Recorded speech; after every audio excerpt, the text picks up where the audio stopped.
swear to tell the truth, the whole truth, and nothing but the truth in the hearing now pending, so help you God? I do.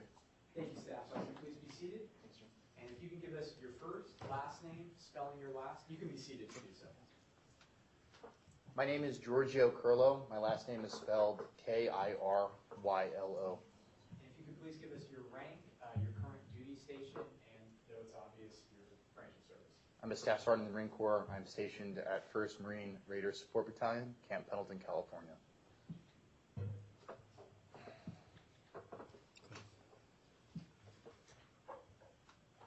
Good afternoon, Staff Sergeant. Good afternoon, sir. Could you please tell the jury a little bit more about your background? When did you first enlist? I enlisted in 2005. I was born in Jackson, New Jersey, grew up in New Jersey. I was in high school when September 11th took place. There was a lot of phone calls to the front office that day. A lot of kids getting news about family members. That was the day that defined my purpose, and I realized I was going to join the Marine Corps. I enlisted, and there was a while before I could ship to boot camp, so I enlisted when I was 18, and I got to boot camp right after I turned 19. My first duty station after A school in Pensacola was the Center for Naval Intelligence in Dam Neck, Virginia. I then transitioned out to 1MEF, 1st Radio Battalion, where I immediately deployed in support of an intelligence gathering effort in Jordan in 2008. I then deployed to the 13th MU in 2009, where we were witness to the piracy crisis in the Straits. I returned 3 months after that. I was deployed to Afghanistan, so 3 months off from my MU to Afghanistan, OEF 10.1, where I supported 3-4 and 1-2 in the RIP in Nowzad. The transition to Musa Qala, to northern Musa Qala, Panda Ridge operation, clearance operations in Karamandir, and formed PB Griffin. From there, I went to the Farah province. My job being somewhat different, I was sent to many different commands based off of where the trouble point was. In Farah, I supported an ODA on an intelligence operation, and then transitioned from Farah to the 3-7 and 3-5 RIP, where I remained with 3-5 in Sangin past the elections. I was supposed to go home after 6 months, but unfortunately, some members of my unit couldn't make it out on deployment, and I was asked if I would be able to stay for the whole year in Afghanistan, and I volunteered and said yes. So I stayed with 3-5 through the fight in Sangin and moved up with PMT to Kajaki towards the end, right around January of 2011, where I finished my Helmand tour of that year in 2010. I returned and went to an advanced SIGINT school in 2011 in Quarry Station in Pensacola. I got a new MOS, and from there I decided that I still didn't want to be indoors, and I put in my package to go to MARSOC. Went to the pipeline in 2012, and that's where I currently serve as a SOCSF. I have deployed twice with MARSOC, once to OEFP in the Philippines, where I conducted a Phase 0 shaping operation for intelligence, and then the second time I deployed with 2nd Raider Battalion out of Camp Lejeune to Iraq and fell under Sodif North. And that's how I'm here today. And you said your current MOS is? I'm an 8071. I'm a SOCSF. I'm a Special Operations Capable SIGINT Specialist. And can you explain a little bit about what that job is? It's a rather sensitive, talking roughly about it, I form an intelligence picture and provide terminal guidance for SOF elements. I form the electromagnetic and electronic spectrum battle space. Similar positions in the Navy, they're known as TACI-Ws. We have a slightly higher standard in MARSOC, and typically we deploy on an MSOT. Turning now to the 2017 deployment. You deployed to Iraq in that year? I did. I deployed with India Company, 2nd Raider Battalion. Okay. Just, once again, based on the battle space and the force layout, there's not a lot of me to go around, and I was placed in the point of most contention, and that was supporting SEAL platoon. Originally, I was on a SEAL platoon with SEAL Team 5. Transitioned from there to support an MSOT for the initial clear of Mosul, and then ultimately SEAL Team 7 with our platoon. Okay. Zeroing in on the SEAL Team 7, is that Alpha Platoon? Alpha platoon. Okay. Can you describe for the jury when you first were assigned to Alpha Platoon? My first meeting of the platoon was slightly contentious. Anybody who's ever been in a position of an enabler has had, or just really an outsider. I didn't do a workup with this platoon, and the first time I met them was after about 2 weeks of clearing operations that I had just conducted with an MSOT. It was their very first operation in Mosul. I had already been there a while, and I'd already not been sleeping for a while, or eating or showering, and I showed up to the platoon to hop on the trucks on what I thought was I was already on the op order with my linguist in tow at around 5:30 in the morning for a clearing op. And that's when I first met Chief Gallagher and the rest of the platoon. How did that meeting go? It was not good. Can you explain? I have kind of a, maybe a little too in-your-face, every once in a while I've been accused of not having tact when introducing myself or introducing my skill set to a team. And I believe I came off on the wrong foot with not only Chief Gallagher, but everybody on the platoon. He didn't want to get me in the trucks, and I kind of insisted that this job that he doesn't know that I do, it's so important that I have to be there, so you have to move over one of your operators so I could hop in the truck with my linguist and all my equipment, X, Y, or Z. So I basically had to fight my way onto that op that day, and definitely didn't make the greatest first impression. And did there come a meeting after that? Yes. Can you explain that?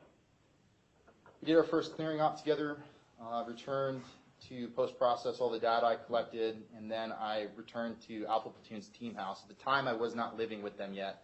I was still living in the space that the MSOT had occupied. And prior to me being able to walk into the platoon space in this house, I was confronted by an unknown sailor who started to chew my ass. And I sat there and I recognized that, I was kind of a jerk that morning. And this guy's chewing my ass, and I don't know who he is, so I'm just going to sit here and take it.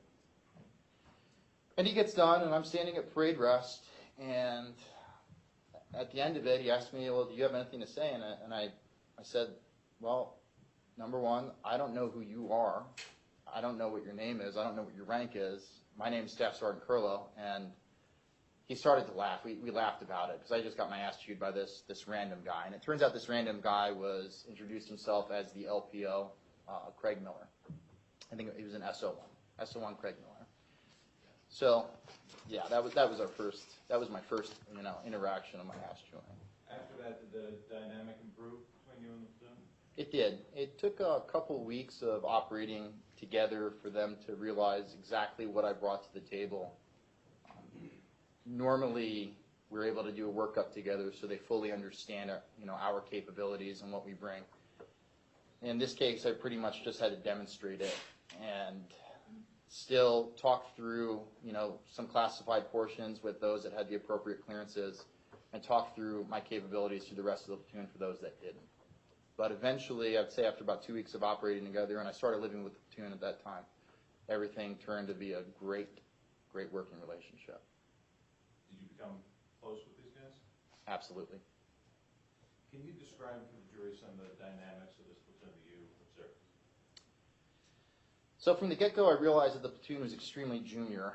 I didn't, in getting to know everybody's range of experience, some of the things that they've done, I realized very quickly that most of these guys were on their first or second deployment. It was certainly their first combat deployment. The platoon was very green. They were young.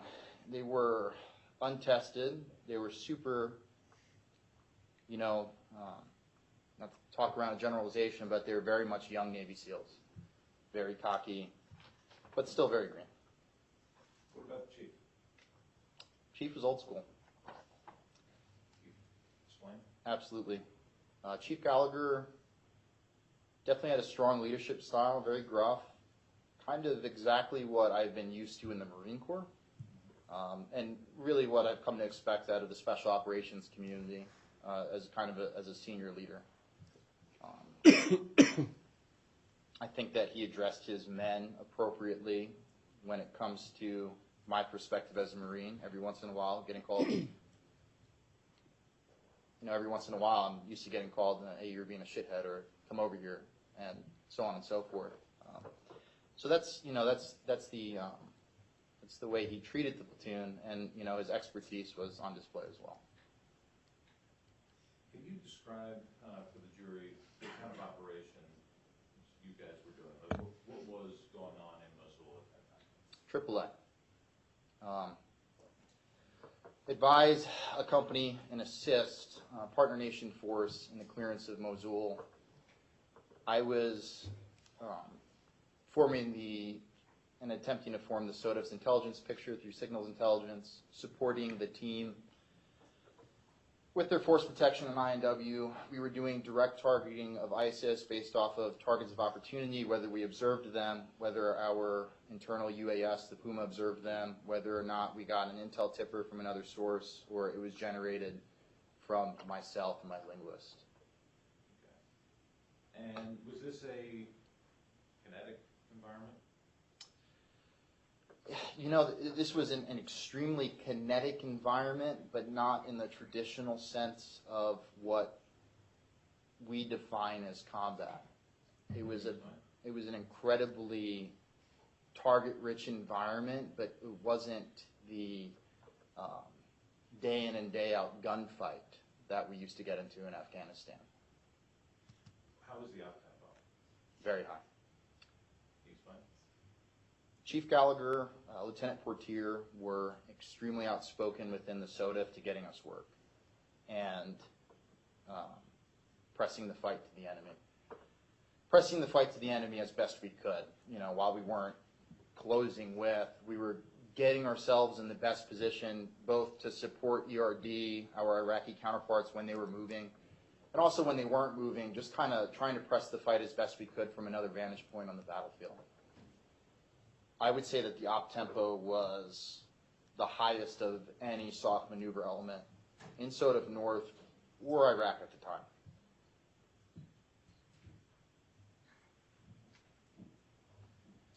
So,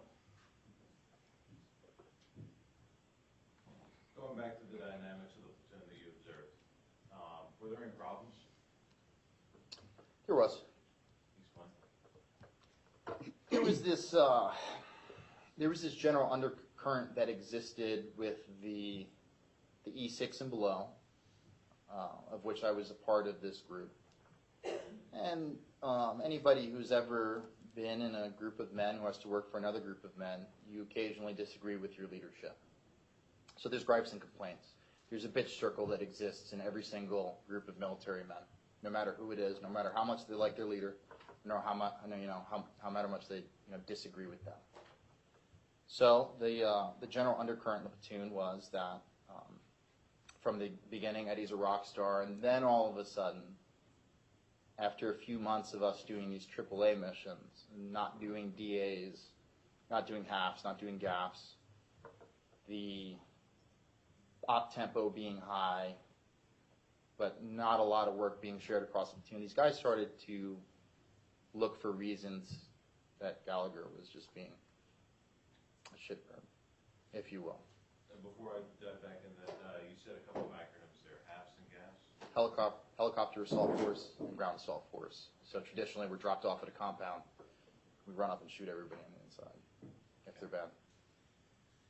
So you said that to develop a certain impression of Chief Gallagher. They did. Can you explain? So we would get these care packages sent out from an organization that would send, an American Legion associated organization that would send care packages forward. We would all go through them. Originally, a lot of the complaints stemmed that Eddie was going through the care packages and taking things before anybody else in the platoon could get to them. I didn't observe that. I observed the gripe circle, and I was definitely a member of it. I never tried to squash it. I didn't feel like it was my place, kind of being an outsider, regardless of my experience.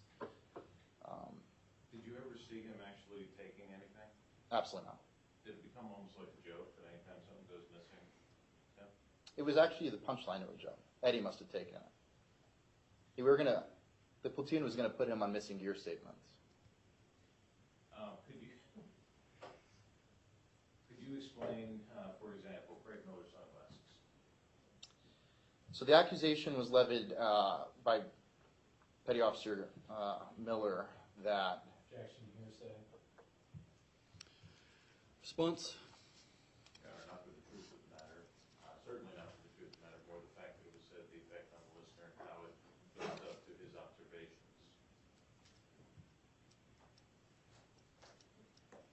Government response? I think that there's a way that you can get to that effect and those observations without bringing in hearsay. The objection is overruled. You may proceed.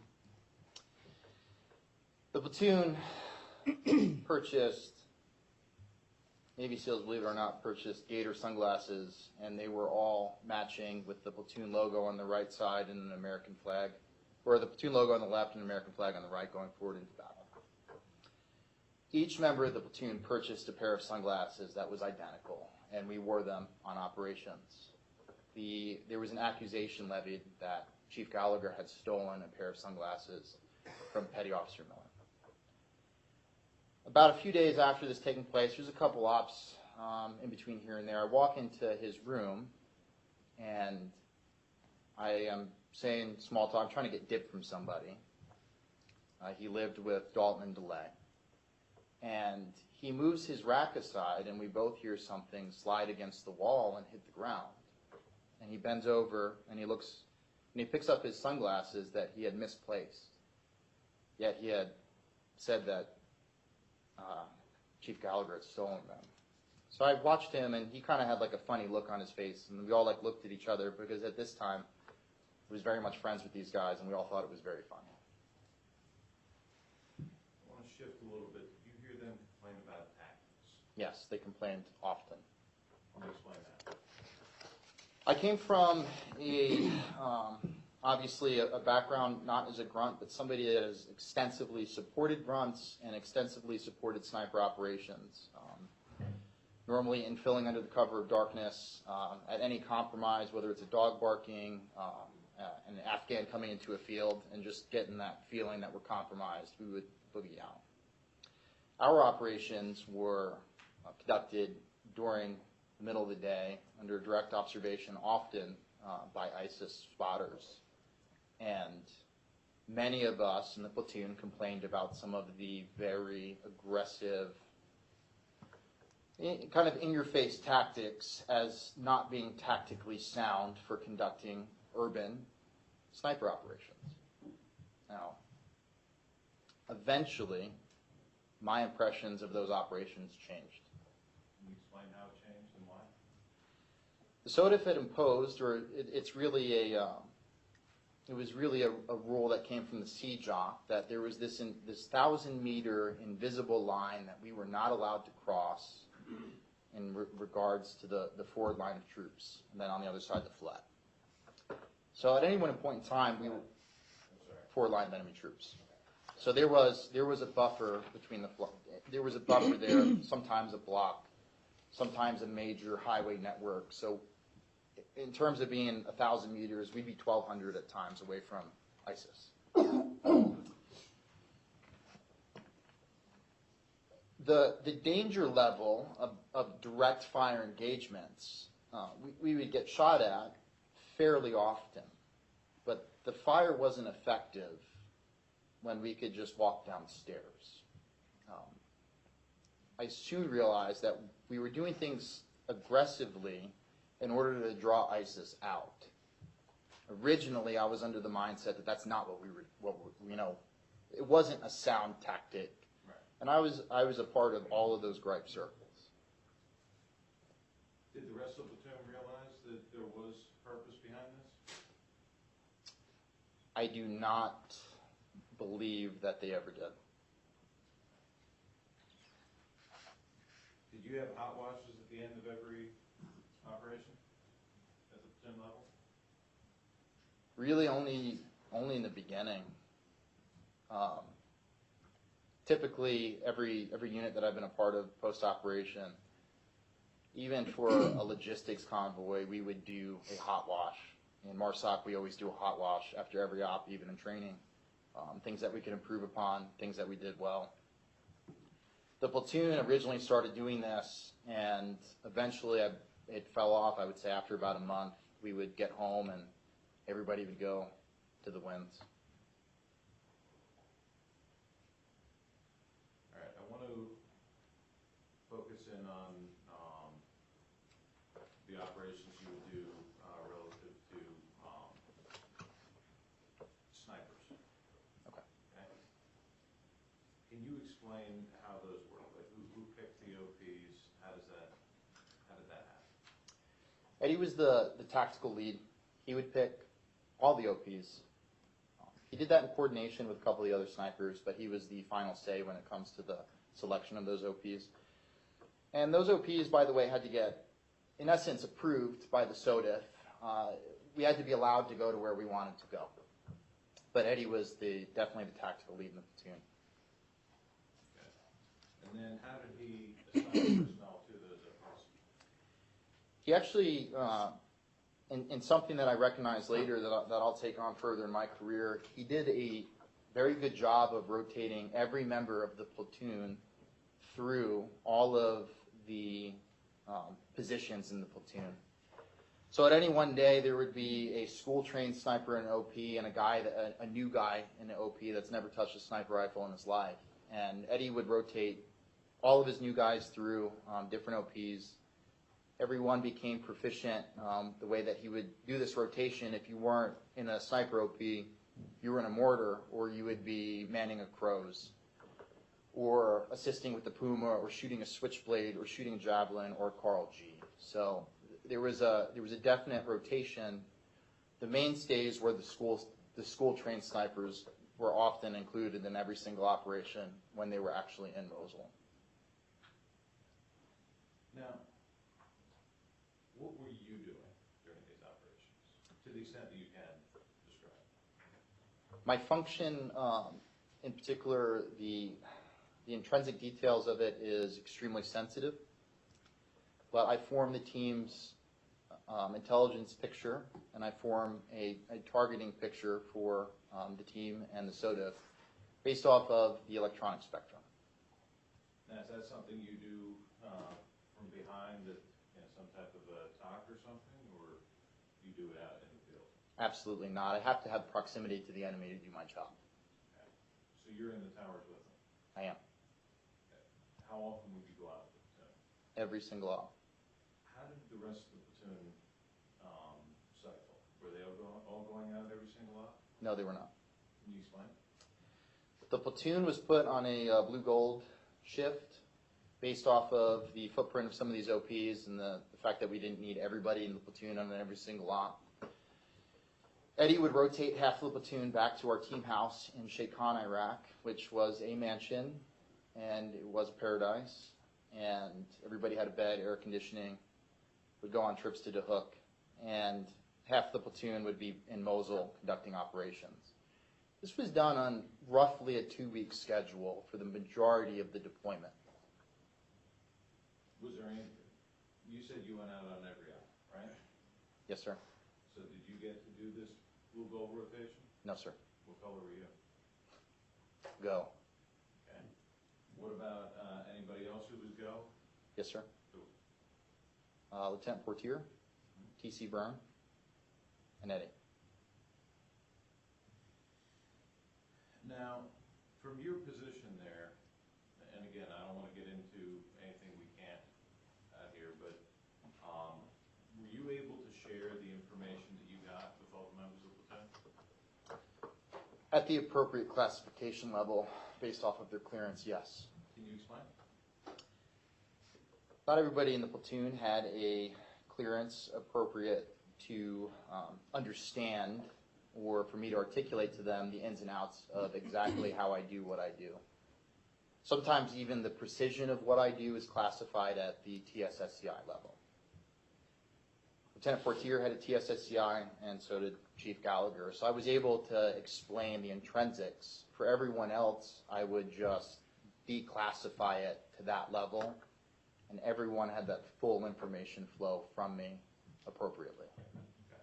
But certain members of the platoon had more information than others? Absolutely. And can you explain an example? What kind of information are we talking about? Composition of, well, without getting into the classified realm, Well, let me ask you it a different way. When you dumb it down to an unclassed version, you put it out on the platoon net, right? I did. Okay, so if I'm an SO2 on the other end of the platoon net, what kind of thing would I hear from you, as an example? Hey, ISIS is going to be moving a shipment of ammo with 2 women. They're going to be moving under the bridge, and it sounds like it's happening right now. Okay.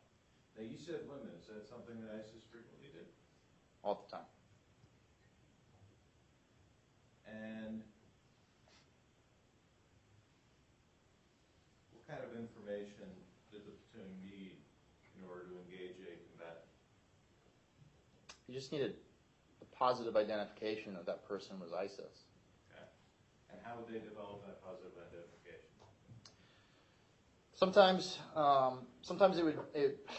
I would like to think that I played a major role in that.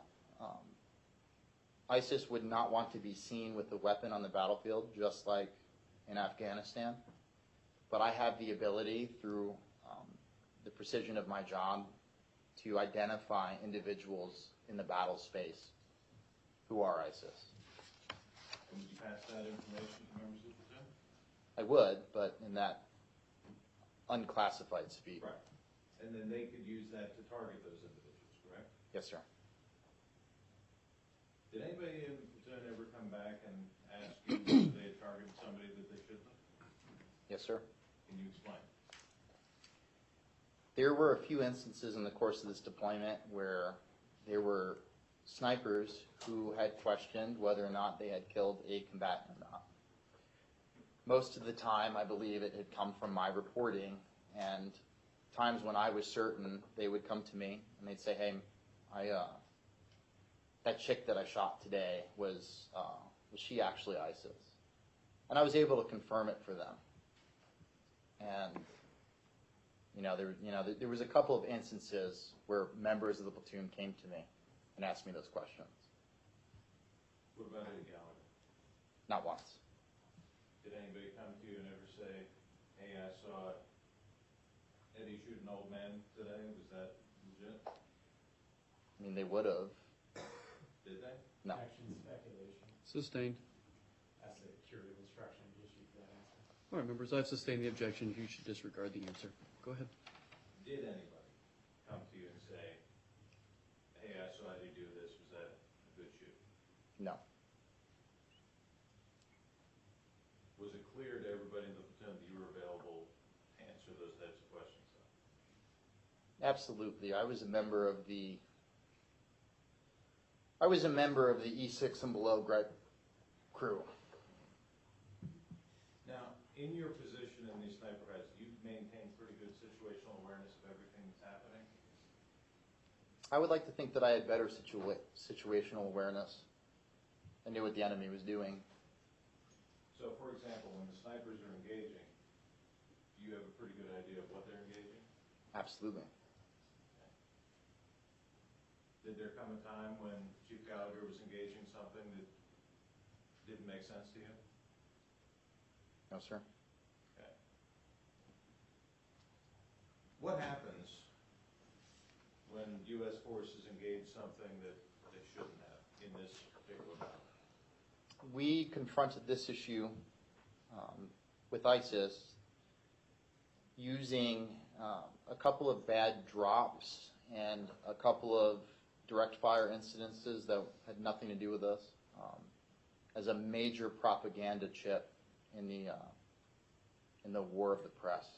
So ISIS would place mannequins on the roof of compounds where they would stuff women and children into the bottom of them.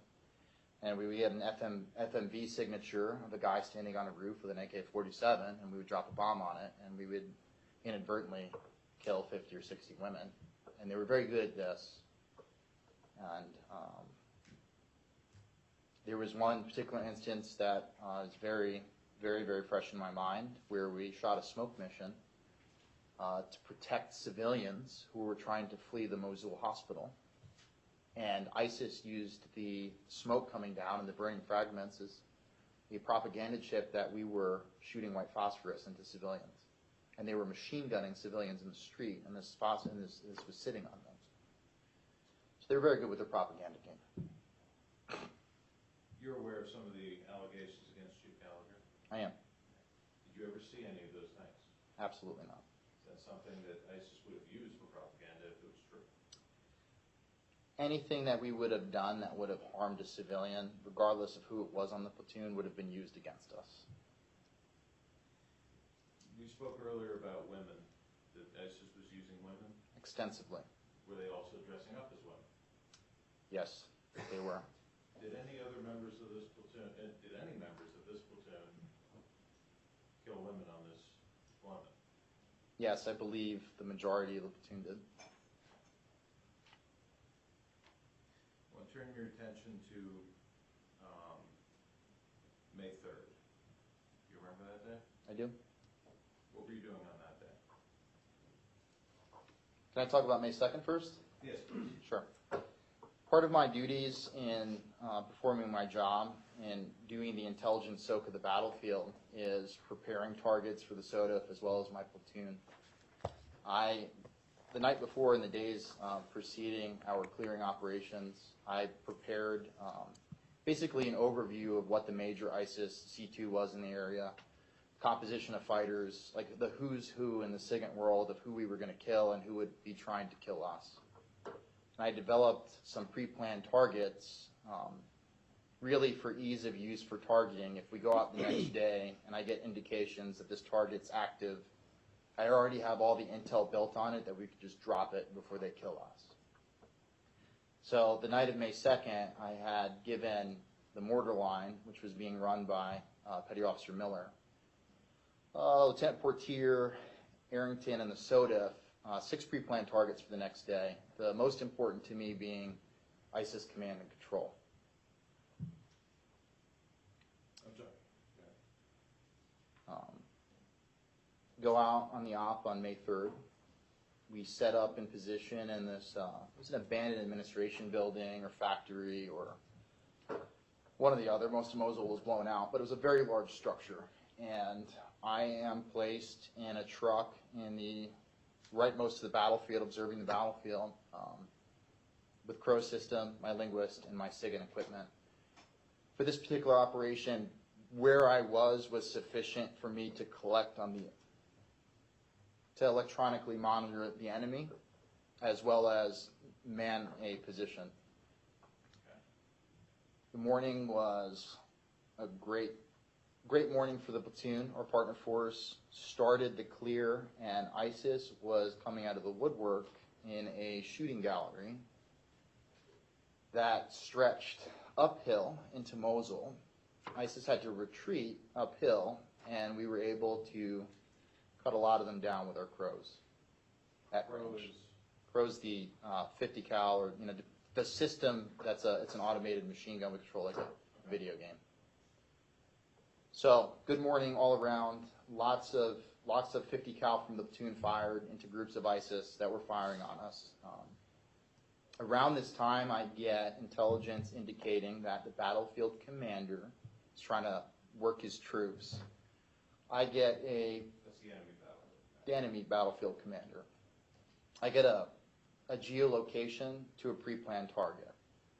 I inform Lieutenant Portier that I have PID, that this guy is actively directing ISIS forces, not only against our partner force, but knew that we were there. And It is positive identification. right. Electronically, I can do that with a massive amount of evidence that's very, very, very, very precise. Okay. So what did they do? They prosecute it with an airstrike. Two in coordination, Joe Arrington, our SOTAC, prosecuted 2 hellfires into that compound.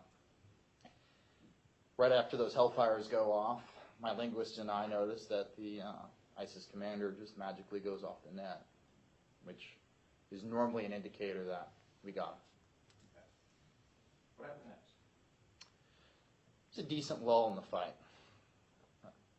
Our partner force moved very quickly that day, knocking that C2 node out. They didn't have the ability to rally any troops, so they all just eat him out. They were gone.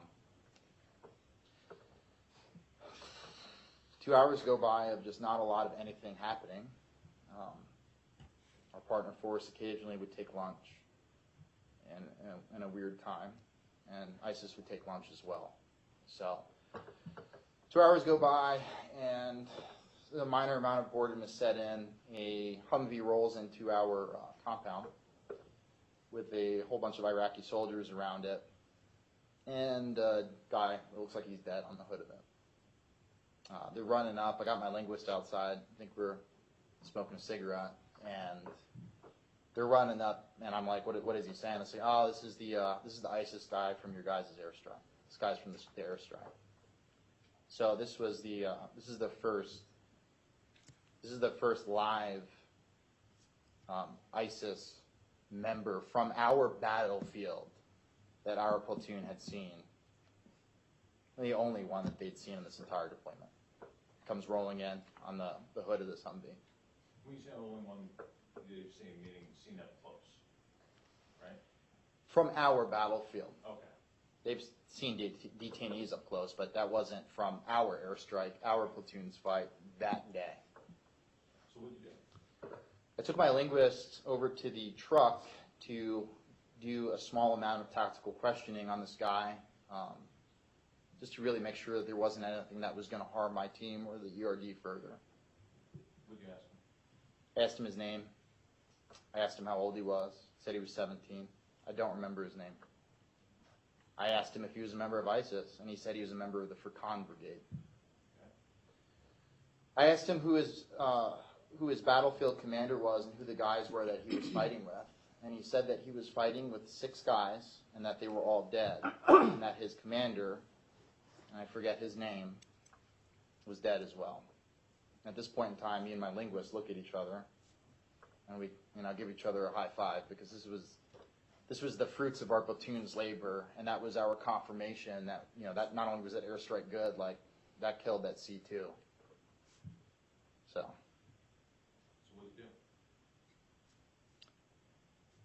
I sent that report up to the SOTF and the Iraqi soldiers at the time. They grab him off the Humvee, and they pull him off to the other side of it. Did you back off at this point? I did. I walked my linguist back to the truck to get him back on the cans. And just to be clear, when you say linguist, is that just like an interpreter? It's not. A linguist is in this context, linguist translates audio cuts. This individual is a TSSCI cleared person, a U.S. person, not a local national interpreter who, he's just the Google Translate on the battlefield. Right. This guy works specifically with me for what I do. Would you have taken him out on those the sniper missions we discussed earlier? The majority of them, yes, sir. Okay. So the 2 of you step back, what happens next? There's a good amount of people milling about. Chief Gallagher comes down. I don't know where Chief Gallagher was, but he comes in. He's always up in an OP observing or, with C2. He comes in, and TC Byrne, the other medic and my really good friend, and Corey Scott start grabbing med bags and go over to start working on this ISIS guy. Okay. Did you watch them work on this ISIS guy? I did for a bit. I didn't really have visual custody of what each person was doing, but for the most part, I was there in the beginning. Gallagher stands up because there was a whole bunch of Iraqi soldiers crowding around us, and he pushes them off. And TC kneels down and administers a shot to this guy in his left shoulder. He stands up and he looks at me and he says, "This guy's going to feel everything that we do to him." With a smile on his face. What did you understand that to mean? I didn't really, I have absolutely no idea what TC injected in this man or, what else was in his body, but this guy goes from being near death. When I TQ'd him on the truck, we could barely hear a word he was saying. He was barely breathing. He cried out when we picked him up, and his lungs kind of cleared of some fluid. And he cried out a little bit when he was put on the ground, but he went from being near death to being pretty alert. Now, was that something that you saw Chief Gallagher tell TC Burt to do? Now, Chief Gallagher wasn't even aware that TC did this. Okay. What happened next? I'm sitting here messing around on my phone, communicating with the SOTA through ATAC. If anybody's familiar, it's a chat program. And TC and Gallagher are working on getting this Craig started on this guy. They're having some trouble with it. Villanueva is called over. I do not recall who called him over, but Villanueva is called over to assist. In my peripheral, Miller's there chomping down on some food. Petty Officer Miller's milling about. And then he wanders off. And Corey Scott's there. What did you see next? Villanueva assists and places a chest tube in this guy's left side. And I'm in between the truck and all the Iraqi soldiers and whatever reporting's coming. And then it becomes pretty apparent that whatever these guys are trying to save this guy's life, it's just not working. He's dying. He's out. And everybody stands up. And about that time, somebody starts hammering partner force from a structure that was a blown-out hotel. And they're taking all sorts of, I'm pretty sure ISIS was starting a counterattack. So everybody kind of rushed to go man their positions again. When this is all happening, is General Voss around? He is. Did he then move off once they started taking fire? Yeah, he's a larger-than-life dude on the battlefield, but he's sitting here on the phone on two radios, and Arabic's coming across both of them at the same time. But now, is everybody, you say everybody moves to respond to the change in the situation. yes, What happens to the guy, the terrorist? he's dead. What did you do? Well, this is the fruits of my labor on the ground. I was left at my truck. Everybody had moved to the OP, and I decided to take a cool guy trophy photo with my dead ISIS fighter. Sorry. Did you do that right after everybody left, or was there a break and some of them came back? People were milling about. Okay. Who took the picture? Arrington, Would you recognize that picture if I showed it to you today? I would. Your Honor, this is, I would like to show the witness what has been pre-marked as defendant's golf. Golf, you may. identification.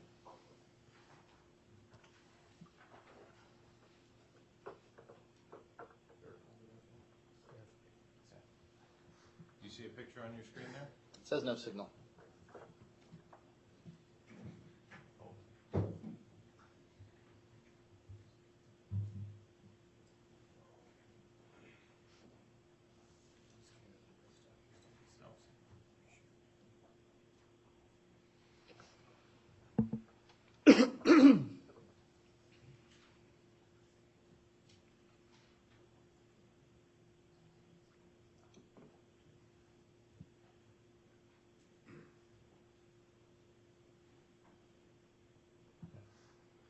How about now?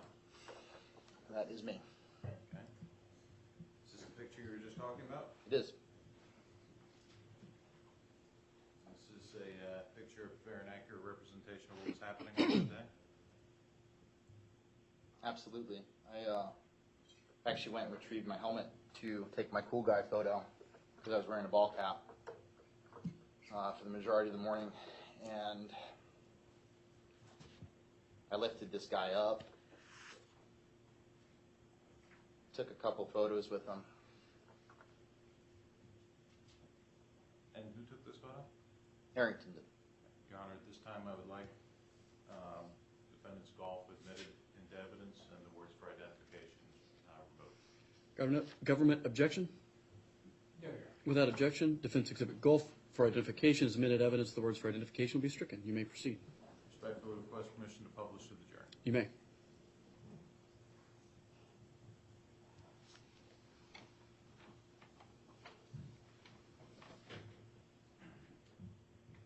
it up on? Okay. I think it's just a big screen. Can anybody not see it?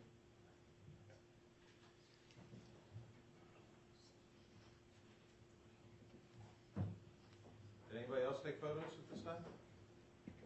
Most of the platoon, if not all the platoon, did. Joe Arrington take a picture? He did. We swapped places. What about T.C. Byrne, Absolutely. Craig Miller, Absolutely. Chief Gallagher? Absolutely. Have most of the guys taken these photos before Chief Gallagher or after? The particular order was as guys came into it. Unfortunately, I was the first, or fortunately. They took, each guy took turns. Each guy took turns with the body to take a photo with it.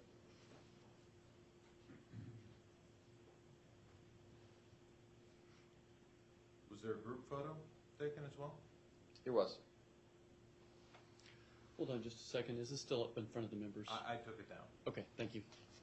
I don't know what's wrong with the big screen. If you want it on the break screen, we can take a break to make sure that happens.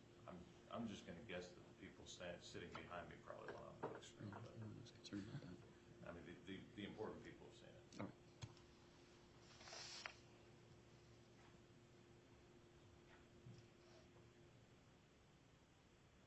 All right.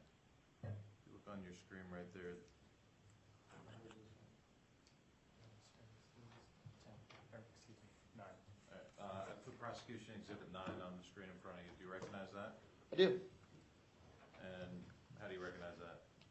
That was the group photo that we took after Chief Gallagher's reenlistment. Your Honor, request permission to publish. You may.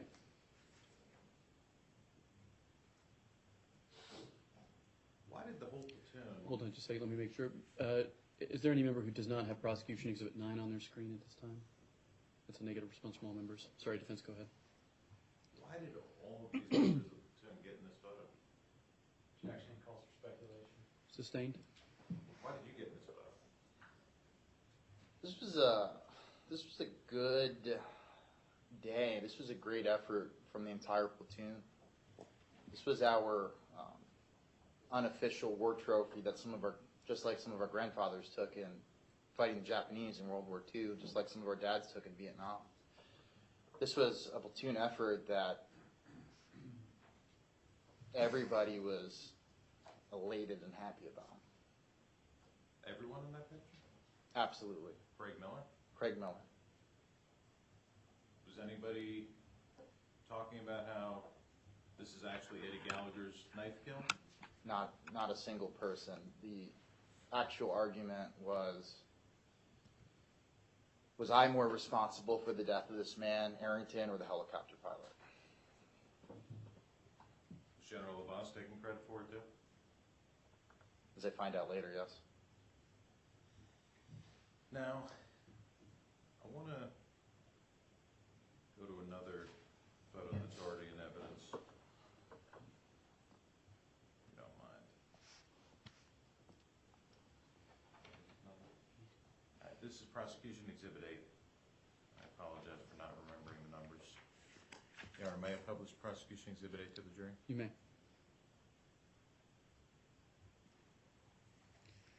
Everybody see it? No? That's an affirmative response from all members. Do you remember this scene? I do. On the right side of the neck, there's a bandage. There is. Correct? Now, what did you do before taking the picture of this guy? I was fairly strong at the time, and I just wanted to see how heavy he was. I lifted him up by his hair, about 6 or 8 inches off the ground. Not all the way up off the ground, but just the top of his body. Did you see anything when you did that? I did. I saw a whole bunch of holes in this guy, from a tube in his side, what looked like a tube in his right side, and his crike. What about that bandage? The bandage lifted up and stayed stuck to his shirt when I picked him up. And I looked all the way down this man's neck, and I didn't see anything. There was no stab wounds under there? Not a single one.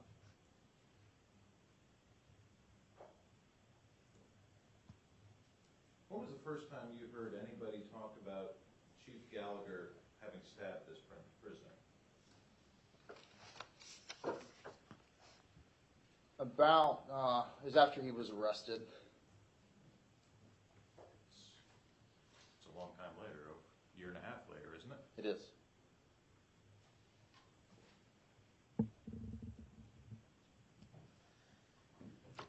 What happened after that group photo? Crap, I don't even know if the soda was going to let us go home yet. We took the group photo. Had the re-enlistment ceremony was done, and we were bored. We were still stuck out there. Guys started flying drones. Weren't you able to still support the partner force? No, Why? they had pushed further from what we had observation or effective. In my particular case, the enemy was too far from me now to be effective in my job. So, could you move forward, continue to assist, No, we were not allowed from the soda. or just go home? We weren't allowed to go home. So you're just stuck there? We're stuck there. And what'd you guys do? Well, we started flying drones, dipping, drinking chai with the Iraqis. Miller and DeLay were with TC. Everybody's kind of like getting a turn on the drone and how to fly it. Anyone appear upset? Absolutely not. What was the feeling of the group at that time? The feeling that was we did a good day's work, but it's time to go home. Did there come a time when you did go home? Yes. About how long after? I do not recall, but it was probably like an hour later. Okay. And where did you go when you say home? Back to Badouche. It was the SOTA North Forward. And once you got back to Badouche, what happened?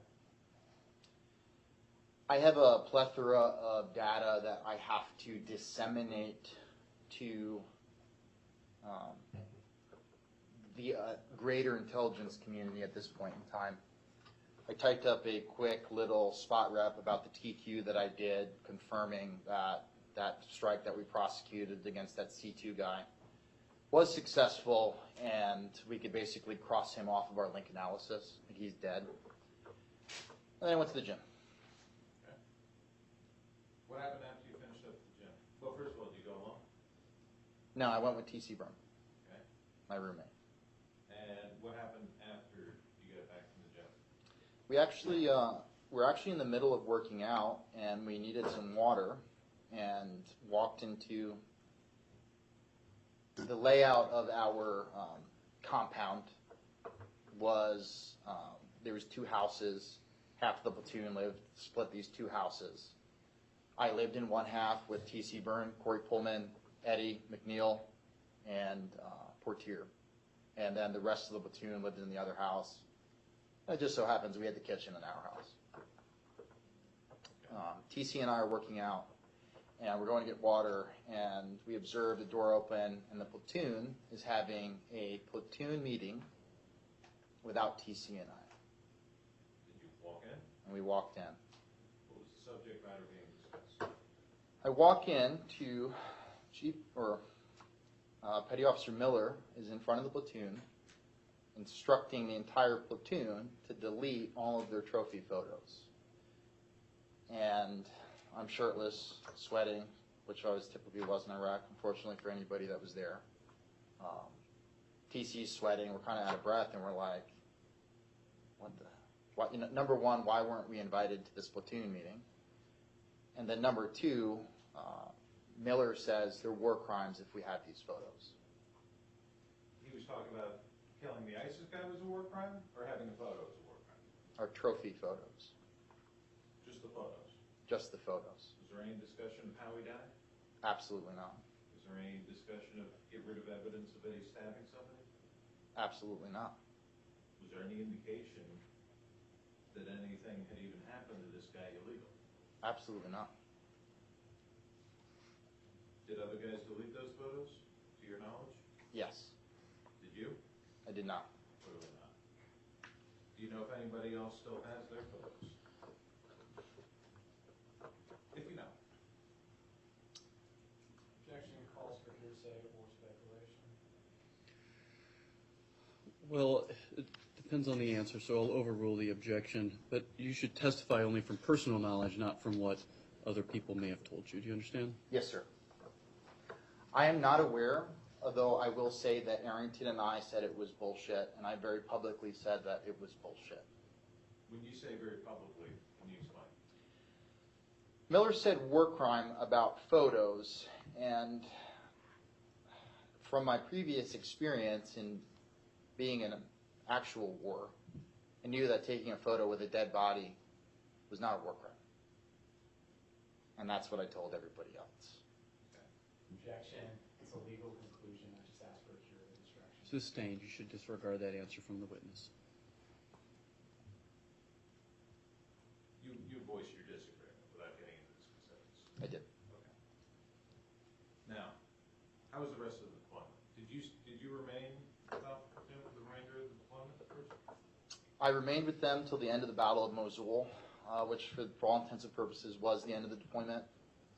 I was on a separate deployment rotation from them, so I rotated home with India Company, 2nd Raider Battalion, India Company, and I believe I returned like 3 weeks or a month earlier. Okay. After you returned, did you maintain contact with the other members of the platoon? Yes, I was very close friends with the majority of them. Eddie Gallagher? Absolutely not. Why? I wasn't friends with them. Is this an E6 to Chiefs issue, or? I didn't particularly like Eddie on deployment.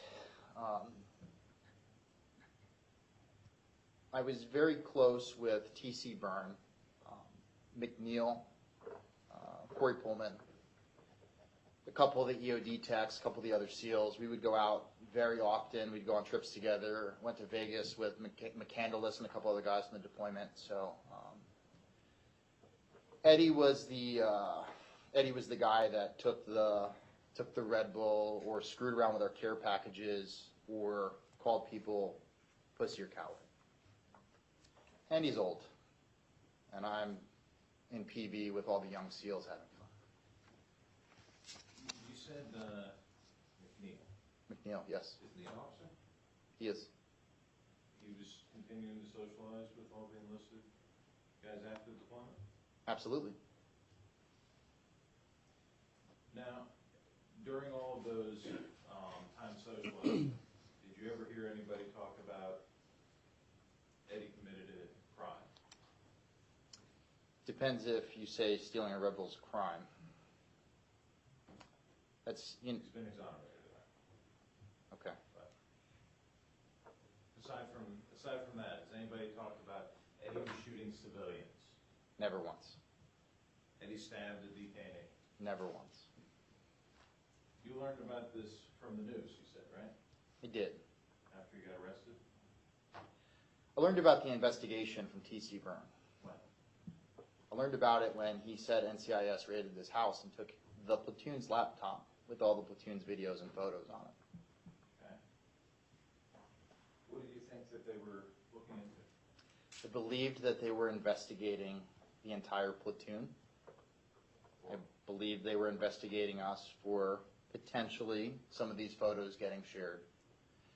In addition, depending on who was observing the treatment to that detainee that day, maybe the whole platoon would be looked at as if, something bad happened to this guy. Did you think anything bad had happened? Absolutely not. Now, you heard that Chief Gallagher got arrested on September 11th. I did. Prior to his arrest, did NCIS ever interview you? No, sir. You were clearly in this group photo, right? Yes, sir. Wouldn't it make sense for NCIS to want to interview you? I would assume so. Did there come a time when they did reach out to interview you? They did. When? Special Agent Marpinski had called me and left me a few voicemails. Just before or after Chief Gallagher's been arrested? It's after. Okay. How did you respond? I didn't answer his phone call. Okay. Why? I didn't really feel like I had any reason to speak to NCIS. Okay. Did you get an attorney? I did. Did you tell Special Agent Warpinski that you had an attorney? Ultimately, yes, I did. Okay. When I finally was ordered to meet him. Okay. Your command ordered you to go meet with him? My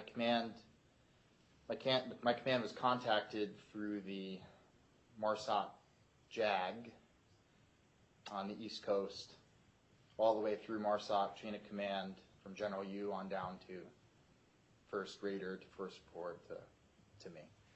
So the entire chain of command. Yes, sir. Is that because Special Agent Warpinski contacted your immediate superior and he informed the whole chain of command? No, Why? because he wanted to go straight to the top, I guess.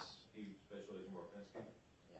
Special Agent Marpinski made sure that all of MARSOC knew who I was right away. Did you then go to NCIS? I did. I followed the order. Okay. Did you take your attorney with you? I did not. Why? He's up in LA. He couldn't come down. Okay. When you met with Special Agent Warpinski, did you tell him, I have an attorney, I want to talk to you another day? Yes, sir. Actually, Special Agent Marpinski had received my representation letter that morning.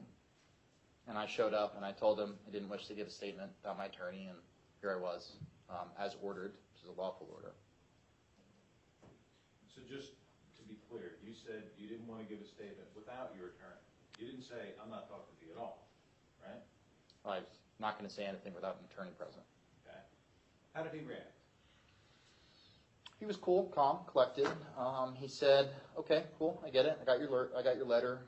Anybody who comes to NCIS ever has to give some biometric information." Okay. Did you? He did. He pulled out this form and said that he just needed to get some basic information: my name, my date of birth, what unit I'm with, what my address was, and I recognize that I'm freely giving him this information. I am an intelligence professional. I recognize a little bit that this man's drawing information out of me, but it's all freely available information. Okay. He then asks me what my clearance was. Okay. And I said, I'm not going to disclose that, and we're done here. Like, that's it. At that point in time, you're interrogating me. Okay. How did he react? He went from being completely calm, cordial, normal, NCIS agent, to getting in my face, saying, "Fine, we could do this the hard way." He grabs my shoulder and pushes me into an interrogation room and slams the door shut. Did he push you hard? I had just gotten major shoulder reconstruction. It was my first day out of a sling, and he grabbed it and pushed me into that room. If he had done that to you normally, not with shoulder surgery, would it have caused an injury? It wouldn't have caused an injury. It definitely was out of place, but he sadly hurt me. Okay. What happened next? I kicked the door and I did the "Am I being detained?" speech. I was yelling, "Am I being detained?" He only kept me in there for about a minute, and then he told me to get the fuck out. Did you? I did. Okay. At any time, did NCIS then reach out to your attorney to try and schedule a follow-on interview? Never again. Did anybody from the prosecutor's office ever contact you to try and get a statement from you? Not once. One moment.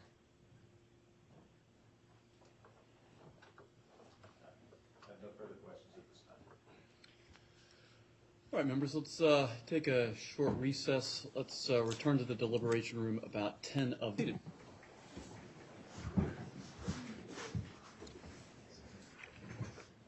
Members, we continue with the examination of Staff Sergeant Kirylo. Government, you may proceed. Thank you, Your Honor. Good afternoon, Staff Sergeant. Good afternoon, sir.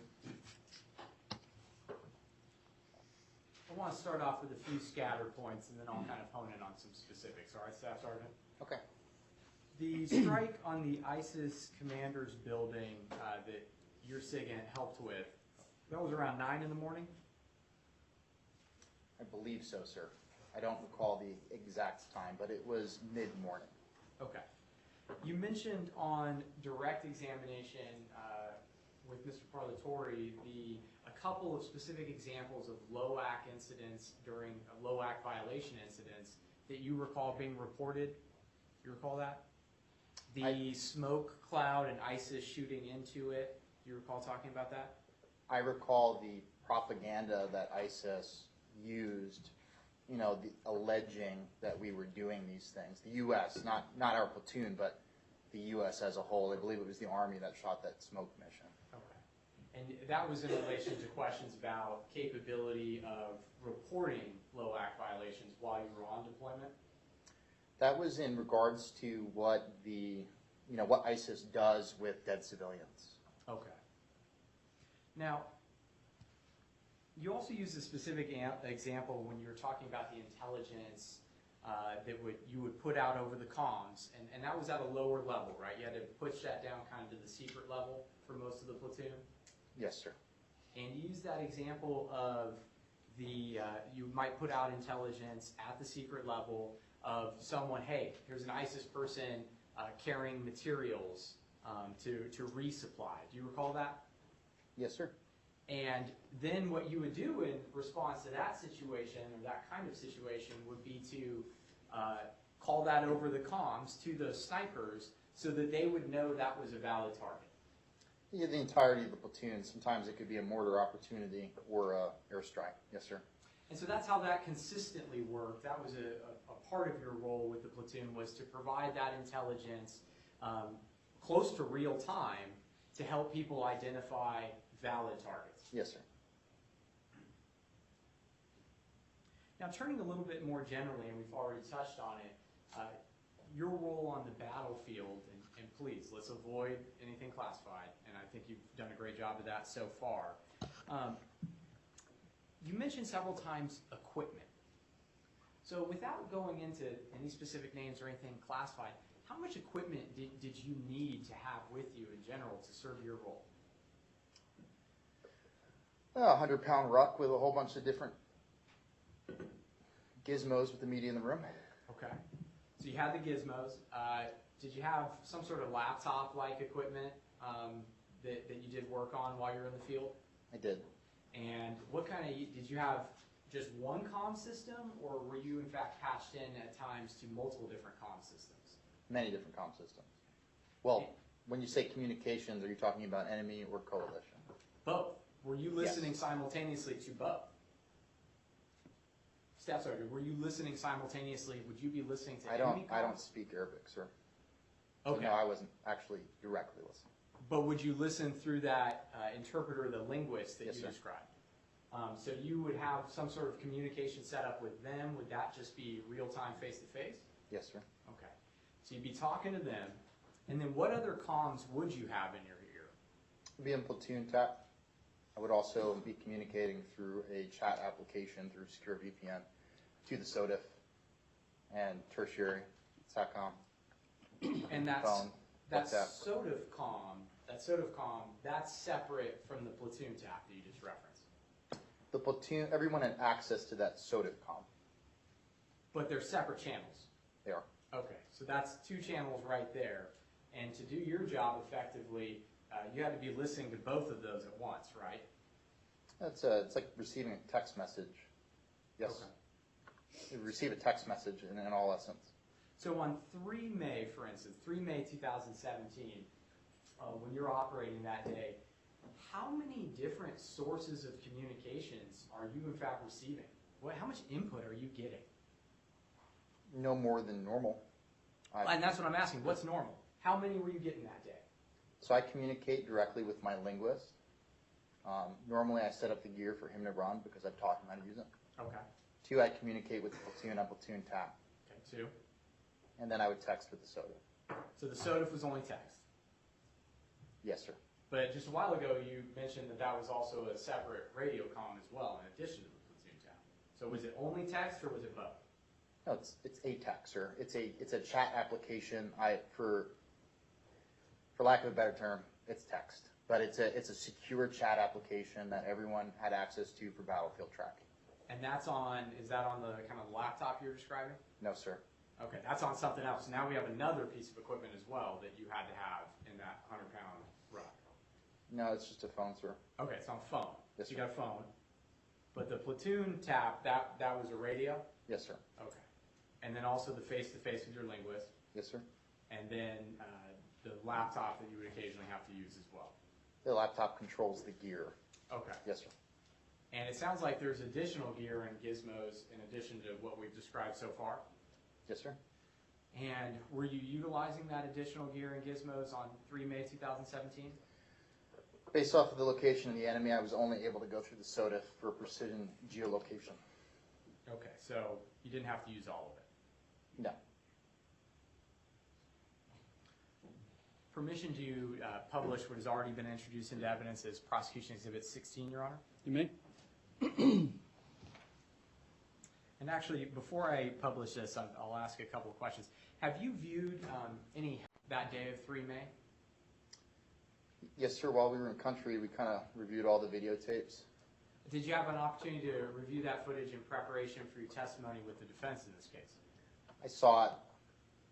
So they showed you some helmet cam footage? I did. How many?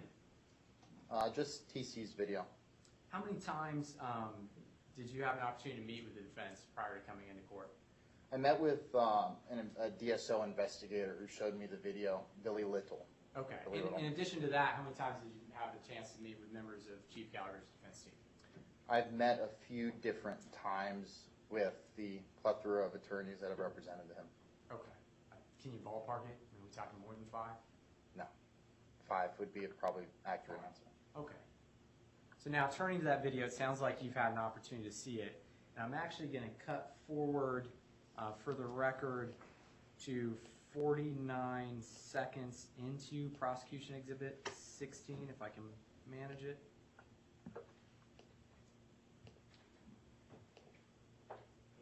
Oh, I see what we're doing. There we go.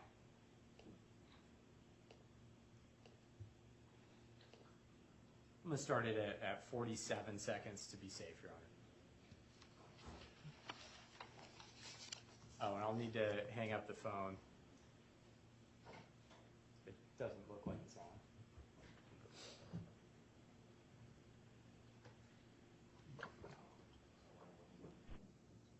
Okay, there we go. Lieutenant John is off the line, Your Honor.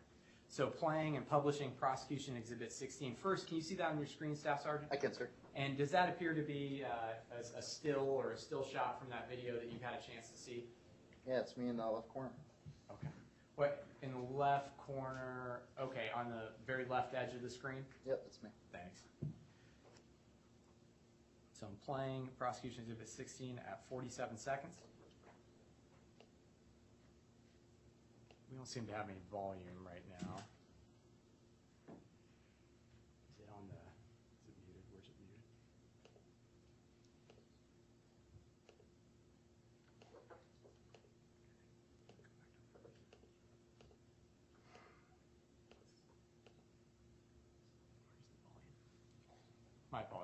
Mhm.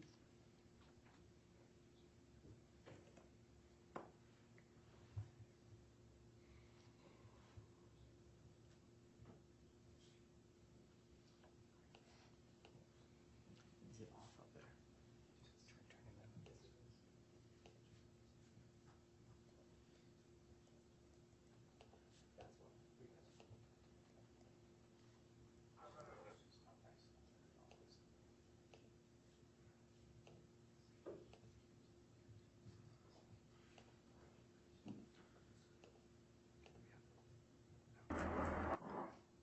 All right, so now we're actually at 48 seconds. My apologies to the court for that delay. So I'm going to play the video starting at 48 seconds. Yes, sir.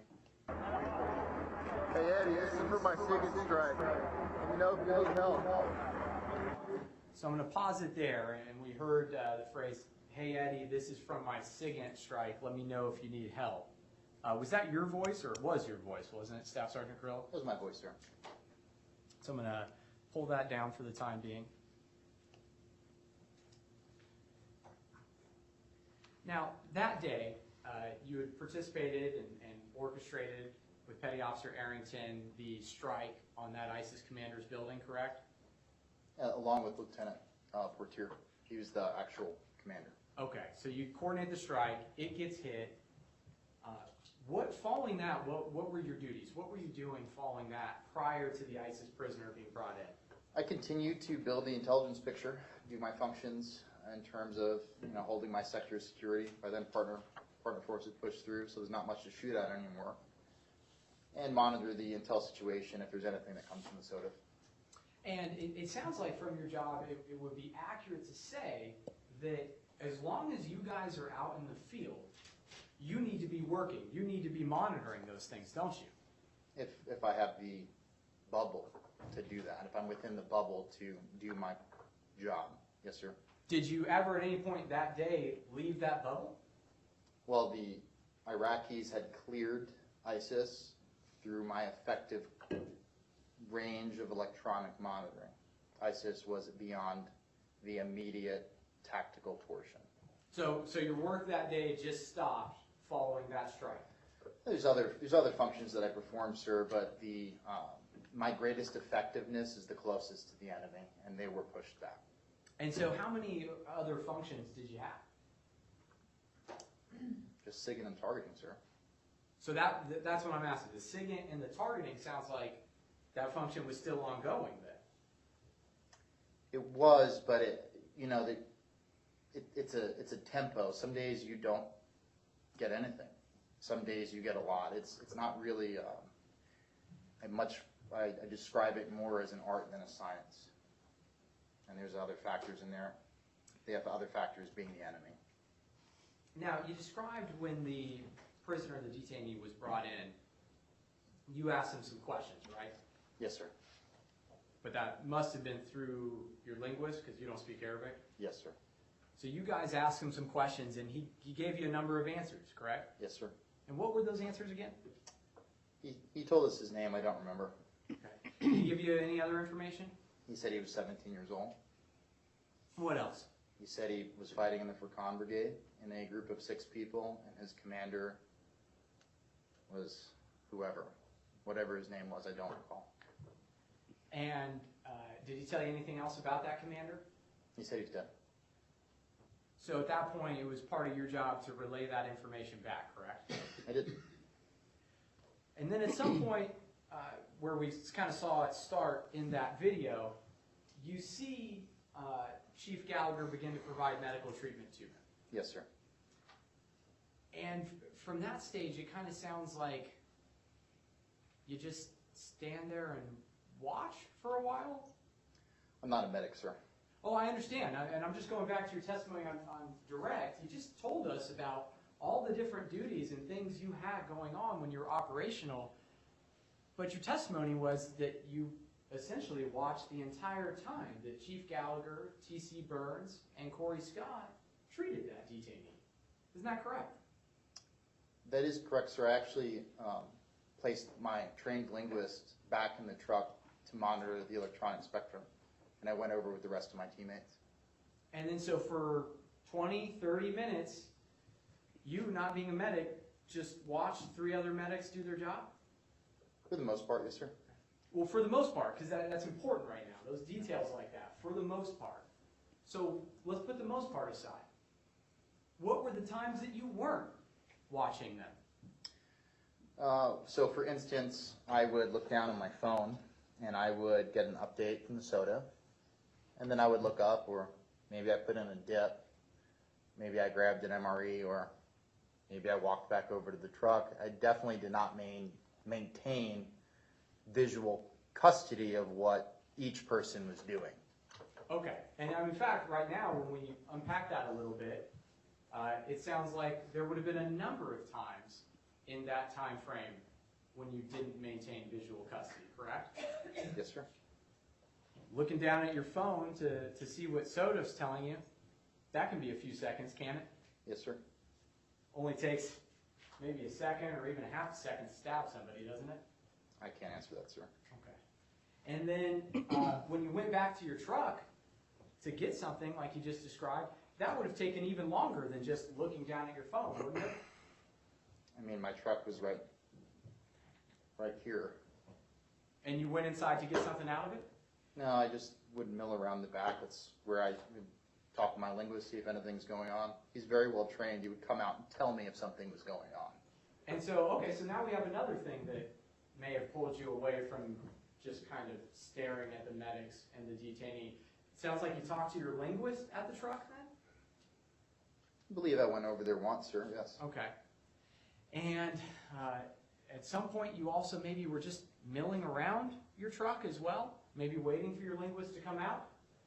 Like I said, sir, there was a large lull in the battle. Understood. So I think we can conclude that there was quite a number of times that you weren't actually watching Chief Gallagher and those other individuals with that prisoner. Isn't that fair to say? I don't believe the amount of time that this was taking place was as long as you're making it seem, sir. Okay. It wasn't very, very long. And certainly the medics who treated him would be in a better position to kind of talk about how much time passed, wouldn't they, than you would? Yes, sir. I want to talk a little bit about what happened with NCIS. Now, you got those phone calls from Special Agent Warpinski. That was back in October of 2018. He was reaching out to you, leaving voicemails. Yes. And you'd already testified that you knew Chief Gallagher had been arrested for stabbing that ISIS prisoner at that point. Yes, correct? sir. But your testimony on direct examination was, I didn't call Chief Gallagher, or excuse me, I didn't call Special Agent Warpinski back because I didn't think I had anything to add. That's exactly what you said on direct examination, isn't it? Sir, they dragged his family out at gunpoint. If I come out and tell the truth, what are they going to do to me? Did you have a chance to talk to someone about that kind of response? Talk to the lawyer, sir. Okay. And so, here you are, hearing news that your chief, during that deployment, Chief Gallagher, was arrested for murder. But you didn't want to call and just say, hey, I just happened to look under that bandage and I didn't see a single stab wound. That didn't occur to you? Sir, it occurred to me that an innocent man was arrested and I was afraid what was going to happen to me. But you didn't call. I did. You didn't ask your attorney to give a proffer what you could have told to exonerate Chief Gallagher, did you? Objection. Sustained. So, that's October 2018. And then there's November. And then there's December. Now we're in January of 2019. And at this point, you're starting to have some of those meetings with the defense team in this case, aren't you? I had just come off of convalescent leave for my shoulder surgery, so I was pretty much out for about 45 days. So when was the first meeting with the defense team? I reached out to, I don't know what the exact date is, but I had reached out. You reached out to the defense team I did. and talked with them that, hey, you know what, instead of going to law enforcement with this, maybe the best thing to do would be to wait until we're on trial and just kind of try and spring my version of events as a surprise. That was the decision? Basis? Argumentative. Overruled.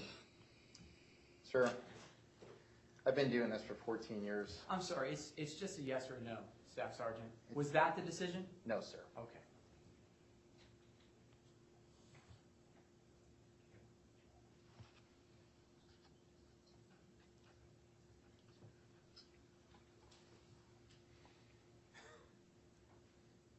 You also testified that you didn't care for Chief Gallagher particularly much. Isn't that right? Yes, sir. And so you didn't care for him so much that on multiple occasions from July of 2018, March of 2018, you and he would text back and forth after that deployment, wouldn't you? Very, very. We maybe exchanged 3 or 4 text messages. How you doing, buddy? You tried to arrange to meet up at least one time, didn't you? We had discussed getting a beer at Ballast Point because he left Sculpin. And that was for the person that you didn't particularly care for, you were arranging to get a beer with. Sure, we were in combat together.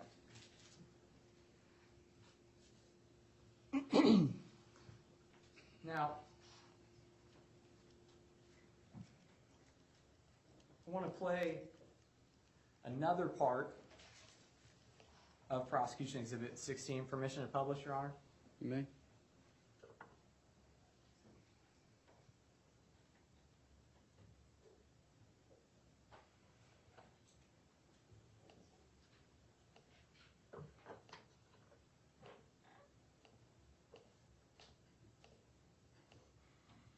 And I'm starting it at 36 seconds this time. Now, we had a chance to hear and identify your voice a little bit earlier, Staff Sergeant. I'm going to play another clip. And so I'm now playing Prosecution Exhibit 16 at 36 seconds. Eddie's about to put him out, dude. Yeah. And that was you that said, Eddie's about to put him out, dude. Isn't that right? Yes, sir. So you said that because when you'd been tapped into the platoon tap earlier, you had heard that initial comm come in about a possible casualty being brought into the compound, hadn't you? No, sir.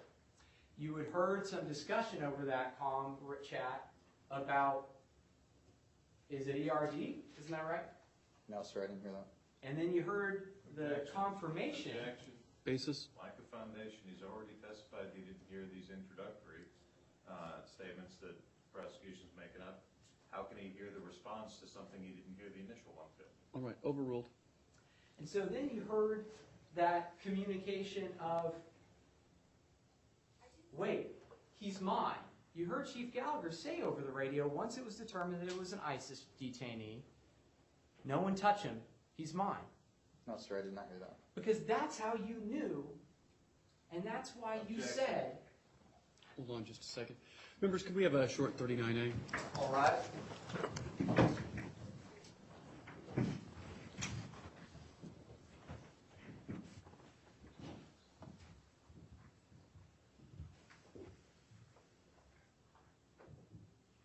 Everyone, please be seated.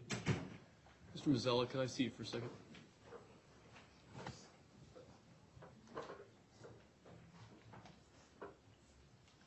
Someone's phone's going off in the audience. I think I keep hearing Siri in the audience. Would you have people check, just check to make sure there's not a phone recording in the audience? Thanks.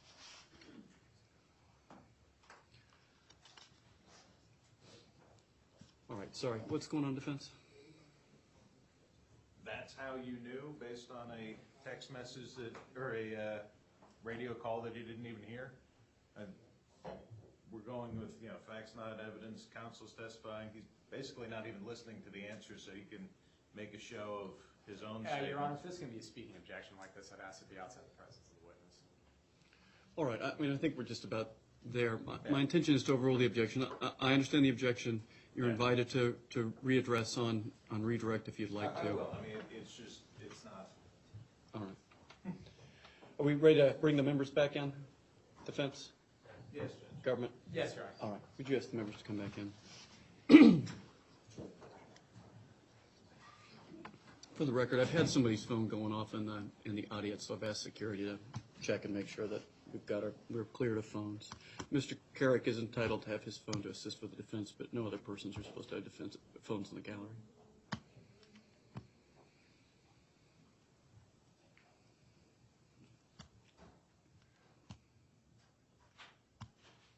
All right.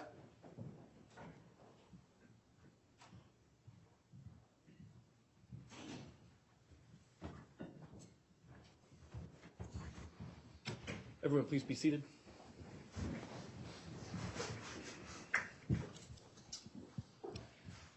Members, I've overruled the objection. Defense, or government, you may proceed. Thank you, Your Honor. So then, Staff Sergeant, you overheard Chief Gallagher say on that comm, no one touch him, he's mine. Objection, asked and answered. Sustained. And you already said no. You testified you didn't hear that statement, but it was all those statements that you deny hearing. That's why you said Objection. Eddie's going to put him out. Objection. Basis? When did you stop beating your wife? It's based on all the statements you deny hearing that you decided to say this. All right. I'm going to overrule the objection. I would like you to ask the question and allow the witness to answer the question. You understand? Yes, Your Honor. All right. And that's why you said Eddie's going to put him out in that video. No, sir, that was my own statement. Now, I want to move forward a little bit after the detainee's dead. You talked about a decision to lift him up. Isn't that correct? Yes, sir. Why did you want to lift up that detainee at that point? Just wanted to see how heavy he was. So, because you were curious at how heavy that 17-year-old you had just chatted to was, you lifted him up with blood around his neck, and he's got all these tubes sticking out of him. That's at the point you decided to lift him up? Sir, I had to reposition him in order to take my trophy photo with his head on my boot like he was a dead deer. So that's a different answer now, though, because before you said you wanted to lift him up. Basis? Counsel's testifying, mischaracterization. Overruled. Go ahead. Moments ago, you testified you lifted him up because you wanted to know how heavy he was, correct? Yes, sir. And then now you just testified, I wanted to lift him up so I could reposition him for my trophy photo. I moved him a few times in order to get the right photo. And it was in the course of moving him on one of those several occasions that he testified that the bandage on his neck flipped up. Is that right? Came forward, sir. Came forward. That's the bandage on his neck that was in fact sealed by a plastic halo seal, correct? Objection. It wasn't sealed, sir. Basis? Again, facts, not in evidence. If you look at the picture, it's clearly not so. Your Honor. Overruled. Continue. Thank you, Your Honor. So you testimony no, it was not sealed by a halo seal.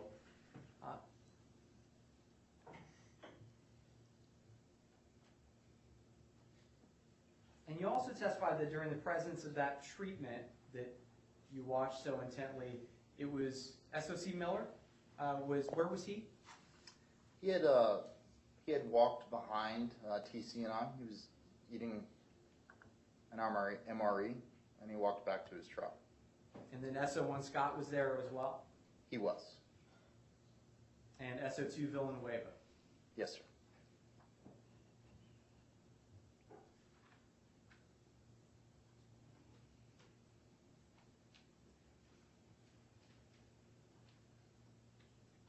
Just one moment, Your Honor.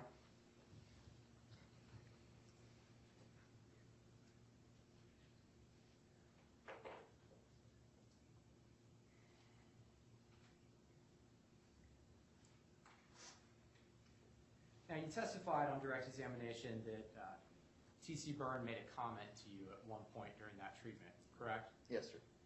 That now he's going to feel everything or something to that effect, right? Yes, sir. But you didn't try to stop him or intervene at that point, did you? I had no idea what he meant, sir. You didn't care. I mean, he just told you he's going to feel everything right before he started to perform a cricothyroidectomy on him. Isn't that your testimony? I had no idea what he meant. He was my best friend, sir. I just took the information. Let's just keep it clear. You heard that statement, Yes, sir. and then you saw T.C. Byrne and Chief Gallagher start to perform the cric on the detainee. That was your testimony, right? Yes, sir. But you didn't know what he meant. No, sir. It's possible that maybe you had an interpretation, you just didn't care about what T.C. Byrne had told you. Isn't that right? Sir, It's just a yes or a no. I don't have immunity. I have to tell you the truth. I don't know what TC meant when he said that. It is something that I have thought about for for a year now. I want to step back on that Plus. line for just a second. I asked you something about what T.C. Byrne had said and your observations of it, and then you brought up the fact that you don't have immunity. Is that right? Yes, sir, I know. And that's another one of the things that was kind of discussed to maybe bring up in your preparation with defense counsel, wasn't it? Just kind of volunteer that I don't have immunity, correct? Absolutely not, sir. So you hear T.C. Byrne make that statement, start to operate on the detainee, and you do nothing to intervene, yes or no? Didn't look like that there was anything out of place, sir. It just looked like normal medical treatment. Because the detainee, in fact, did not react unusually. He did not start to scream out in pain or writhe and thrive while they did that to him, did he? He didn't cry out after the cric got in. Did he cry out while they were applying the cric? He had made some moaning. Yes, he made, I would say, some intense moaning. So just some moaning while they were slicing into his throat. Yes, sir. Nothing further this time. And I apologize, Your Honor. I'm taking prosecution exhibit 16 down. Thank you. Redirect. Sure. Please.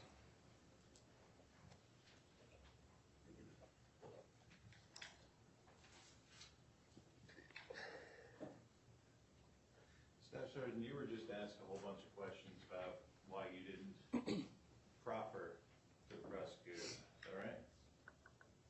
I only learned what a proffer was after I read Lieutenant McNeil's. Okay. I never even heard it, the phrase. Now, throughout this process, you've heard a lot about NCIS in the prosecutor's office, haven't you? Yes, sir. Heard about prosecutorial misconduct? Yes, sir. Heard about manufacturing evidence to try and frame Eddie Gallagher? Objection. Absolutely. Let's go. No, he went into... Hey, hold on, everybody, please. All right. What's the basis of the objection? Outside the scope of cross-examination relevance. All right, I'm going to overrule the objection. I will caution the members that this is just being asked in order to gauge the witness's own personal opinions about the process and not for the truth of any of the matters asserted by the questioning. So you may proceed. You heard about misconduct by these prosecutors? Not necessarily these individual prosecutors, but misconduct by prosecutors in this case? Yes, sir, I have. How did that affect your desire to call them up and say, hey, I want to tell you that you're doing the wrong thing? It really felt like it didn't matter what I said or what I did. Even going to tell them the truth, it wouldn't have made a difference. And frankly, I'm kind of scared of some backlash. Okay. Now, and again, after you had that meeting with Special Agent Warpinski, did anybody reach back out to you to say, hey, we'd like you to come back in? No, sir. Did anybody reach out to your attorney to say, we'd like you to come in? No, sir. About 2 weeks ago, was your name in the Navy Times. Yes, sir. And what did the Navy Times say about you? Navy Times said that I was expected to Objection, testify. hearsay. Not for the truth of the matter. All right, members, if you'll excuse me just for a second. All right.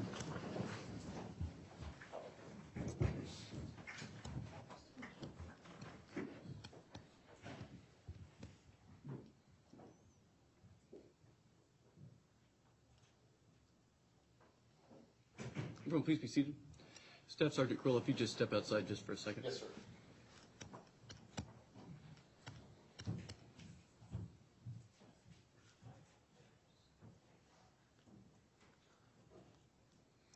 If it's not enough for the truth, what's its purpose? The effect, 2 weeks ago, there was a Navy Times article that said he was going to be a defense witness who was going to testify that there was no stabbing, and yet after being put out in nationwide news that he's going to be a witness to say there was no stabbing, nobody called him. Nobody said, hey, can you come in? We have equal access to witnesses.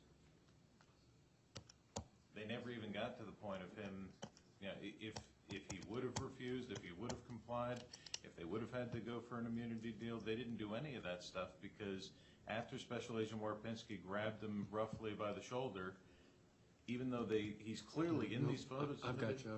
All right, I'll overrule the objection. Would you ask the witness to rejoin us?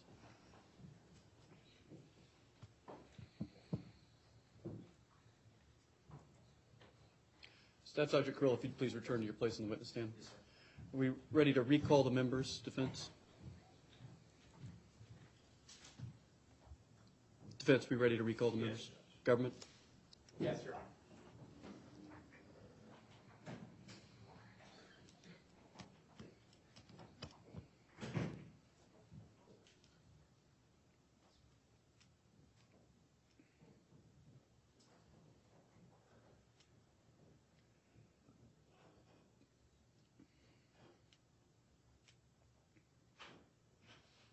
All right.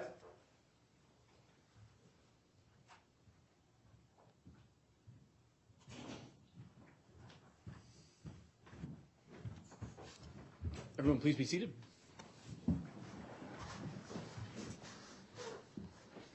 Members, I have overruled the objection. Defense, you may proceed.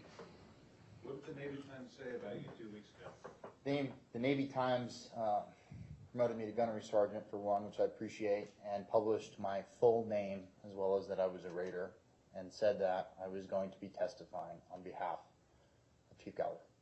Did it say what you were expected to testify to? The truth. Did it say specifically that you were expected to testify that Eddie Gallagher never stabbed this prisoner? Yes, sir. After that went out on nationwide, worldwide internet news, did anybody at this table call you up and say, hey, we'd like to talk to you? No, sir. Did anybody from NCIS call you up and say, hey, we hear you're going to be a witness to this, we'd like to talk to you? No, sir. Did anybody from the government side ever reach out to you in any way to say, we just read in the Navy Times that you have information that there was no stabbing, can we talk to you? Nobody has reached out to me since I was thrown into that interrogation room. You were asked a bunch of questions about things that might have distracted you while the medical treatment was going on. Yes, sir. Did anything distract you when you looked under that bandage? Not a thing. What did you see under the bandage? There was no stab wound.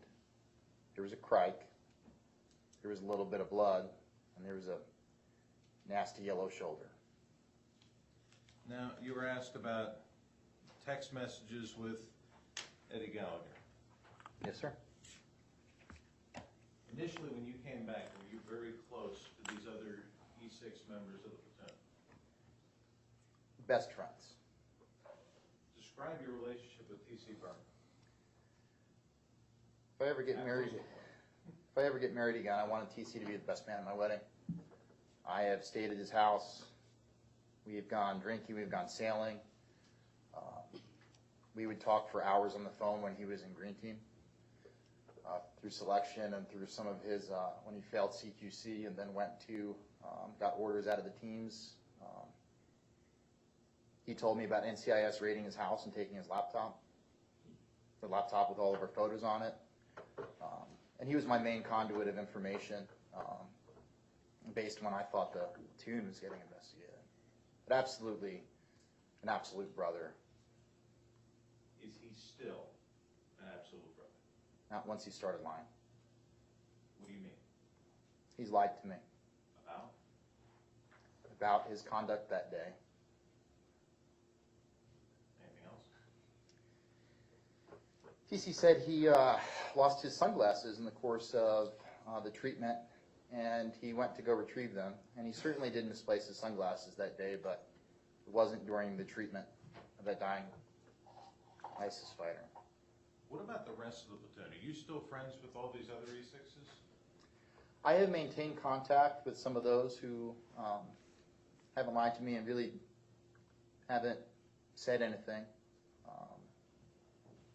You still friends with Craig Miller? I know, Why? because he is a liar. No further questions. Cross? Yes, sir. When did you read Lieutenant McNeil's proffer? It's published in the Navy Times. What else have you had a chance to read? I remember the original reporting said I think Eddie chopped that dude's head off. What else? Not really that much. I was obviously very interested that my name was going to get mentioned to the national news media, and I did not want it to be so. That just happened to be the one article you read about this case was Lieutenant McNeil's proffer? I mean, there was plenty of stuff in the Navy Times, but it was all very inaccurate to what happened. You got a chance to look at some of the other investigative materials, didn't you? Not really. Well, what's not really? I mean, it's either yes or no. So did you see other investigative materials? I was recounted what other people had allegedly said. How many times were you recounted what other people had said? Just really when it was coming around based off of how Miller was lying and how what TC said he was doing.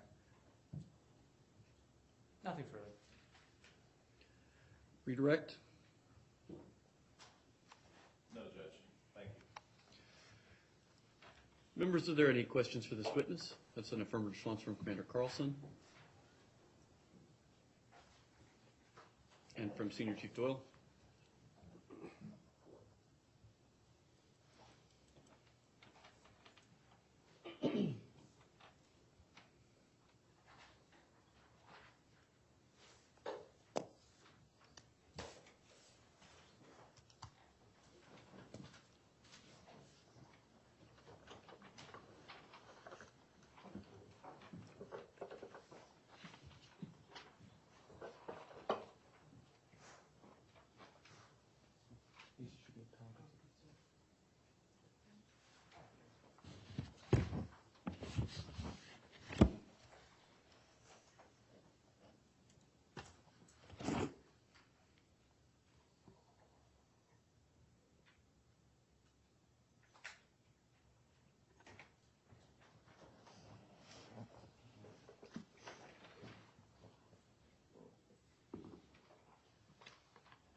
Right, I have what's been marked as appellate exhibits 169 and 170. Staff Sergeant Kirylo, when did you read Lieutenant McNeil's proffer in Navy Times?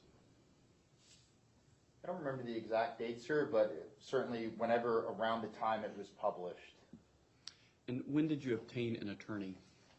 I obtained an attorney when the command was getting ready to, basically when MARSOC was contacted on the East Coast. Do you remember what month or year that was? December of last year. When you took the first pick with the ISIS fighter, was there blood on the ground near his head? Yes, there was.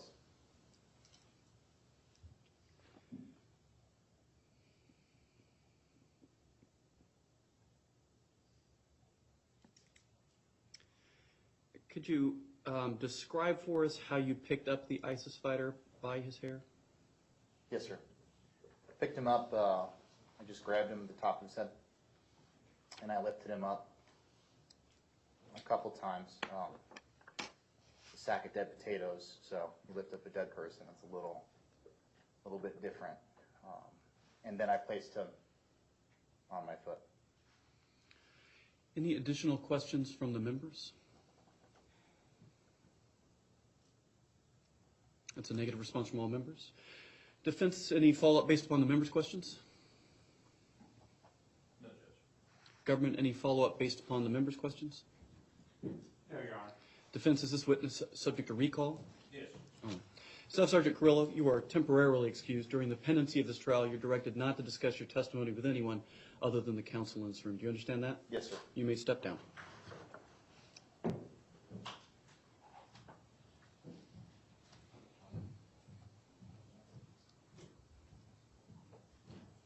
Members, I think it's a good time for us to take a recess.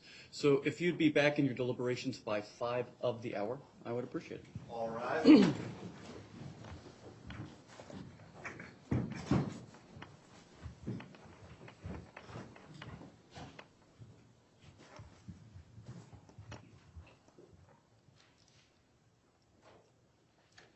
Court is in recess. Please carry on. We have, is it Dr. Stutchman? Mr. Stutchman. Schmunk. Is it Dr. Schmunk or Mr. Schmunk? All right. And government, have you heard back one way, do we have formal responses from Region yet on either Lieutenant Portier or Lieutenant Commander Barish? I know that What's that? Okay, but we don't have formal responses back from either. On either. Okay, that's fair. I just can't proceed on either until we have some response, formal response back from them. All right, thanks. Oh, thank you very much. I appreciate your time.